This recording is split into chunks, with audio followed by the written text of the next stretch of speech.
Si vous avez déjà entendu parler de burn-out, mais jamais entendu parler de burn-in, si vous vous sentez épuisé et que ça persiste, si vous vous sentez particulièrement vide, stressé ou irrité, alors cette vidéo est faite pour vous. Bienvenue dans les Sagesses de Fanette. Je m'appelle Françoise et je suis coach certifié. En 2014, j'ai été diagnostiquée en burn-out et en dépression sévère. Et sur cette chaîne, j'aide les gens à retrouver l'équilibre et l'harmonie avant, pendant et après un burn-out, en partageant tout ce que j'ai appris depuis. Le burn-out, c'est un terme qui a été vachement démocratisé ces dernières années. J'imagine que la plupart des gens qui sont en âge de travailler en ont au moins une fois entendu parler, si pas deux. Par contre, je suis prête à parier qu'il y a très peu de gens qui ont entendu parler de burn-in. Et pourtant, ça serait bien nécessaire d'en parler un peu plus du burn-in parce que ça pourrait vraiment aider à prévenir le burn-out et à prendre le problème bien plus tôt dans le processus qui mène au burn-out. Dans cette vidéo, je vais vous expliquer la différence entre les deux et je vais partager avec vous 5 des compétences personnelles que vous pouvez développer si vous voulez éviter d'en arriver au burn-out. D'abord, faisons un petit rappel de ce que c'est le burn-out. Burn, en anglais, ça veut dire brûler. Et le terme a été choisi parce que ça rappelle les flammes et les incendies. En fait, c'est ça qui se passe à l'intérieur de vous. Quand vous vous retrouvez en burn-out, ça fait des mois, voire des années, qu'il y a un incendie qui brûle à l'intérieur de vous et qui brûle tout sur son passage. Vous terminez complètement déréglé et déséquilibré et vous n'êtes plus capable de rien parce que tout a brûlé à l'intérieur de vous. Et quand vous en êtes au stade du burn-out, c'est que ça se voit à l'extérieur. Out, c'est extérieur. Donc ça brûle à l'extérieur. Les signes de l'incendie se voient maintenant à l'extérieur.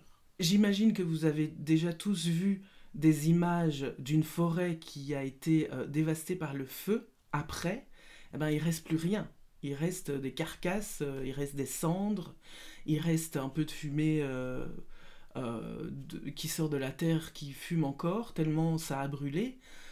C'est ça. Quand vous êtes en burn-out, vous êtes dans cet état-là, la machine, elle n'arrive plus du tout à fonctionner, quoi. J'ai fait une vidéo qui explique le burn-out et je vous mettrai le lien dans la description de cette vidéo, juste en dessous. Alors le burn-in, c'est quoi, du coup ? Le burn-in, c'est la période qui précède le burn-out. C'est la période pendant laquelle l'incendie prend du terrain petit à petit à l'intérieur de vous. Ça commence petit et puis ça termine par une forêt dévastée. Comme tous les incendies, ça commence par une étincelle, et puis 2, et puis 3, et puis on fait pas attention, on se dit que c'est pas grave, on dit que ça va passer, et puis à un moment donné, il y a les flammes qui sont en train d'embraser toute la forêt. Le burn-in, c'est la période pendant laquelle les premiers symptômes font leur apparition. Les premiers signes qui doivent alerter font leur apparition. On est encore capable de fonctionner, mais on commence à se dérégler petit à petit. Et plus le burn-in avance, plus on se rapproche du burn-out. Et plus on se rapproche de la période où on ne va plus du tout être capable de fonctionner, mais du tout. Quels sont les symptômes à observer pour savoir si vous êtes en burn-in ou en burn-out ? Je vous invite à aller regarder la vidéo que j'ai faite sur le sujet et je vous mettrai le lien de la vidéo dans la description, juste en dessous de celle-ci. Ce qui est sûr et certain, c'est que plus tôt vous réagirez pendant le processus de burn-in, mieux vous réussirez à gérer la situation. Et plus vite vous réussirez à retrouver l'harmonie et l'équilibre que vous êtes en train de perdre. Le problème, c'est que les personnes qui sont sujettes au burn-in et au burn-out, c'est des personnes qui sont en général très fortes et très résistantes au stress et au changement. Et elles ont beaucoup de mal à prendre du recul sur la situation et à voir que quelque chose cloche et à réagir par rapport à ça. Moi, ce que je vous conseille, c'est de développer certaines compétences personnelles qui vont pouvoir vous aider, en les pratiquant, à prendre conscience de votre réalité et à avoir la capacité de réagir au mieux si jamais vous vous retrouvez dans ce genre de situation. La première compétence, c'est d'apprendre à se connecter à soi. La réalité, c'est qu'il y a très peu de gens qui sont connectés à eux-mêmes et à leurs besoins et à leurs limites et à pouvoir se dire, à prendre le recul nécessaire pour pouvoir se dire « Attends, là, il y a un truc qui cloche, il faut que je réagisse maintenant et pas que j'attende qu'il soit trop tard. » Apprendre à se connecter à soi et à ses ressentis, ça permet de repérer les changements de comportement quand on est en surcharge de stress et en surcharge de pression. Deuxième compétence à développer, c'est apprendre à s'observer et apprendre à s'écouter. Sans ça, vous n'allez pas être capable de repérer les changements et les dysfonctionnements qui sont en train de se mettre en place dans votre quotidien. En apprenant à vous écouter et à vous observer, vous allez pouvoir repérer, par exemple, vos troubles du sommeil, vos troubles de la concentration, vos troubles de l'appétit. Vous allez pouvoir repérer les palpitations cardiaques de votre cœur, par exemple, ou les tremblements de vos membres. Et donc, c'est comme ça que vous allez pouvoir repérer les signes du burn-out. Si vous ne vous observez pas, si vous ne vous connaissez pas, vous n'allez pas pouvoir le faire. Troisième compétence à développer, c'est accepter de lâcher prise. Vous n'avez pas le contrôle sur la situation. Et oui, je sais, ça fait mal de l'entendre, mais c'est comme ça. Et surtout, vous n'êtes pas obligé de tout contrôler. Vous n'êtes pas obligé de tout maîtriser. Vous n'avez pas besoin de viser la perfection en tout temps et à tout moment.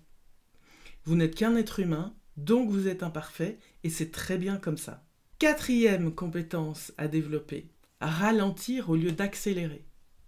Moi, je sais qu'une fois, j'ai une de mes thérapeutes qui m'a expliqué qu'en fait, j'étais un train à grande vitesse qui avait vu le mur arriver et qu'au lieu de ralentir, j'avais accéléré.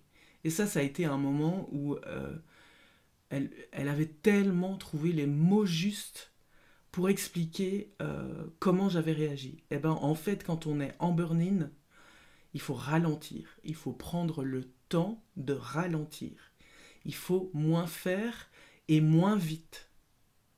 Alors que vous avez l'habitude de faire beaucoup de choses et très vite. Ralentir, c'est ce qui va permettre à votre esprit de respirer, de se reposer, de se déstresser. Concentrez-vous sur l'essentiel, refaites la liste de vos priorités, refaites la liste de vos besoins, refaites la liste de vos limites, prenez le temps de le faire et offrez-vous des moments rien qu'à vous, pour vous détendre, pour vous faire du bien, pour passer des moments avec des gens que vous aimez, des moments de qualité, ou pour laisser parler votre créativité, par exemple. Cinquième compétence à développer, c'est apprendre à demander de l'aide. Et c'est probablement une des choses les plus difficiles quand on est une personne qui se retrouve en burn-in ou en burn-out. La vérité, c'est que vous n'allez pas vous en sortir seul. Vous avez peut-être eu l'habitude jusqu'ici de gérer seul et de demander de l'aide à personne, mais dans ce cas-ci, dans le cas d'un burn-in ou dans le cas d'un burn-out, ça ne va pas être possible. Vous allez avoir besoin d'être aidé et d'être accompagné. Moi, j'ai attendu beaucoup trop longtemps avant de le faire, et encore, je n'ai même pas demandé de l'aide, on m'a offert de l'aide parce quelqu'un a vu que j'étais au bout du bout, et j'ai mis presque 10 ans pour retrouver l'harmonie.